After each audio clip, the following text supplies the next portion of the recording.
जय श्री कृष्णा। राधे राधे। स्वागत है आप सभी का आपके अपने YouTube चैनल उपासना की उपासना में। आज के वीडियो में हम जानेंगे 2023 में निर्जला एकादशी कब है, इसका शुभ मुहूर्त क्या है, पूजन विधि क्या है, पारण का समय क्या है, निर्जला एकादशी का महत्व क्या है। साथ ही जानेंगे इस दिन जल दान के समय कौन सा मंत्र बोलना चाहिए। तो यह संपूर्ण जानकारी आपके साथ वीडियो में शेयर करती हूँ।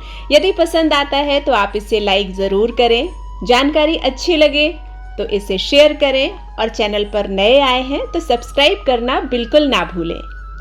इस बार निर्जला एकादशी का व्रत 31 मई को रखा जाएगा। एकादशी के दिन भगवान विष्णु की उपासना की जाती है। निर्जला एकादशी ज्येष्ठ मास के शुक्ल पक्ष की एकादशी को मनाई जाती है। इसे भीमसेनी एकादशी भी कहते हैं। निर्जला एकादशी में पानी की एक बूंद भी ग्रहण नहीं की जाती है। साल भर में कुल 24 एकादशी होती है और जब अधिक मास होता है तो कुल मिलाकर 26 एकादशी होती हैं। इनमें सबसे महत्वपूर्ण एकादशी निर्जला एकादशी को माना जाता है। इस व्रत को करने का नियम दशमी तिथि से प्रारंभ हो जाता है। दशमी तिथि के दिन मध्याह्न काल में भोजन करना चाहिए। सूर्यास्त के बाद भोजन बिल्कुल भी ग्रहण नहीं करना चाहिए। आप चाहें तो आप फलाहार ले सकते हैं, लेकिन दशमी तिथि पर रात्रि में आपको अन्न बिल्कुल भी ग्रहण नहीं करना चाहिए। इसके साथ ही यदि आप निर्जला एकादशी का व्रत कर रहे हैं तो आपको रात्रि में 12 बजे के बाद जल भी ग्रहण नहीं करना है, क्योंकि निर्जला एकादशी का व्रत या किसी भी एकादशी का व्रत पूरे 24 घंटे का होता है। इसलिए आपको दशमी तिथि से जो नियम होते हैं वह श्रद्धा के साथ पालन करने चाहिए। इस व्रत में सूर्योदय से द्वादशी के सूर्योदय तक जल की एक बूंद भी नहीं पी जाती है। इसी कारण इसे निर्जला एकादशी कहते हैं।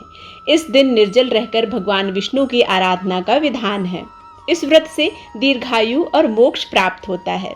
हिंदू पंचांग के अनुसार निर्जला एकादशी 31 मई को मनाई जाएगी। एकादशी तिथि की शुरुआत 30 मई को दोपहर 1:07 पर होगी और इसका समापन 31 मई को दोपहर को 1:45 पर होगा।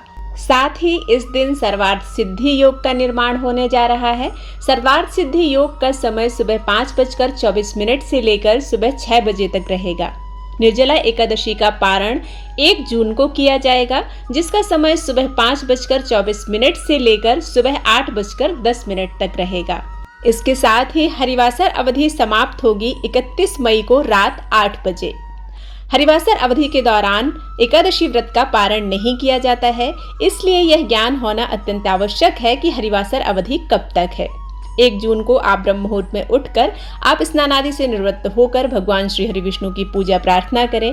इसके बाद दान सामग्री आप निकाल कर किसी योग्य ब्राह्मण को दान करें, क्योंकि व्रत का पारण करने से पहले दान करना अत्यंत आवश्यक होता है। तो आप पहले दान करें, इसके बाद ही तुलसी दल चरणामृत से पारण प्रारंभ करें।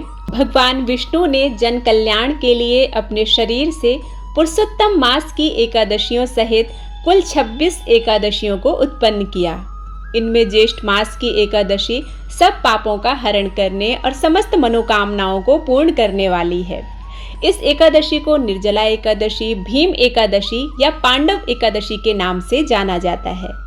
इस साल यह एकादशी 31 मई बुधवार को है।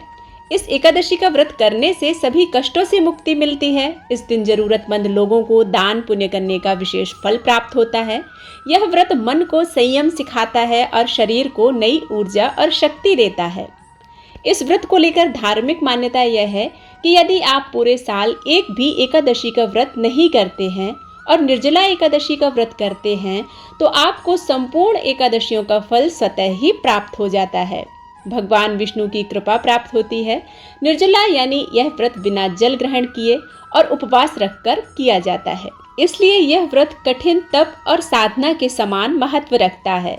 इस व्रत के प्रभाव से प्राणी जीवन मरण के बंधन से मुक्त होकर मोक्ष को प्राप्त करता है।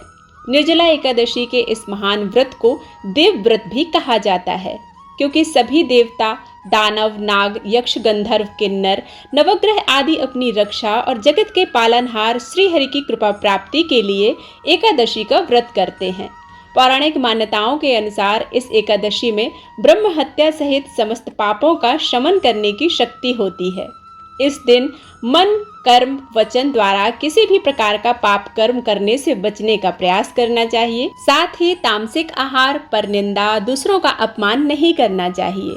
भक्ति पूर्वक इस व्रत को करने से व्रती को करोड़ों गायों का दान करने के समान फल प्राप्त होता है। इस एकादशी पर गंगा आदि पवित्र नदियों में स्नान और भगवान विष्णु के पूजन का विशेष महत्व बताया गया है। इस दिन श्री हरि विष्णु भगवान को उनकी प्रिय तुलसी मंजरी और तुलसी दल अर्पित करना चाहिए। पीला चंदन, रोली, सफेद तिल, पुष्प, ऋतु फल, दही और मिश्री अर्पित करना चाहिए। तुलसी दल रखकर भगवान दामोदर का भक्ति भाव से पूजन अर्चन करना चाहिए। पीताम्बरधारी भगवान विष्णु का विधिवत पूजन करने के बाद ओम नमो भगवते वासुदेवाय नमः मंत्र का 108 बार जप करना चाहिए। इससे आपके सौभाग्य में वृद्धि होती है। महालक्ष्मी चिरकाल तक आपके घर में निवास करती हैं। इस दिन गौदान, वस्त्रदान, छत्रदान, जूता दान, फल और जल आदि का दान करने से मनुष्यों को परम गति प्राप्त होती है। रात्रि के समय भगवान नारायण की प्रसन्नता के लिए नृत्य, भजन, कीर्तन और स्तुति के द्वारा जागरण करना चाहिए। जागरण करने वाले को जिस फल की प्राप्ति होती है वह हजारों वर्ष तपस्या करने से भी नहीं मिलती है। द्वादशी के दिन सूर्योदय के बाद विधिवत ब्राह्मण को भोजन कराकर फिर दक्षिणा देकर तत्पश्चात अन्न व जल ग्रहण करना चाहिए। निर्जला एकादशी का व्रत करने से अन्य एकादशियों पर अन्न खाने का दोष छूट जाता है तथा संपूर्ण एकादशियों के पुण्य का फल प्राप्त होता है। श्रद्धा पूर्वक जो इस पवित्र एकादशी का व्रत करता है वह समस्त पापों से मुक्त हो जाता है।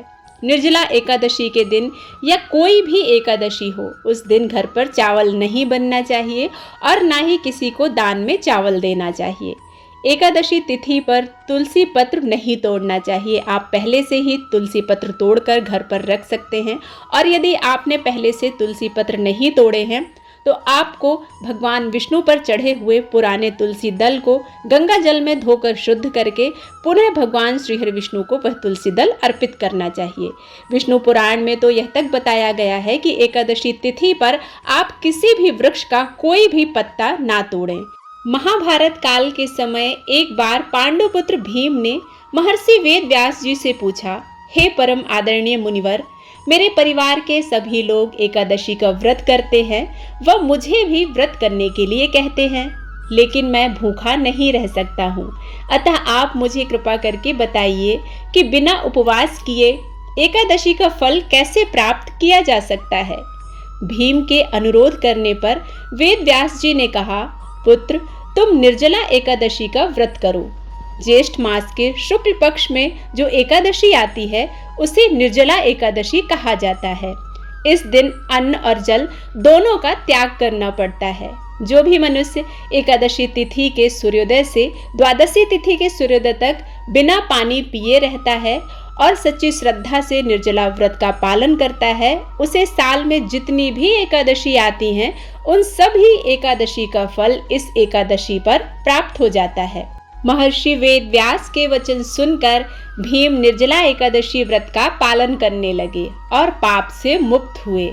इस दिन व्रत करने वाले को या जो व्रत नहीं भी करते हैं उन्हें जरूरतमंद व्यक्तियों को या किसी श्रेष्ठ ब्राह्मण को शुद्ध पानी से भरा घड़ा अवश्य दान करना चाहिए। दान करते समय इस मंत्र का पाठ करना चाहिए।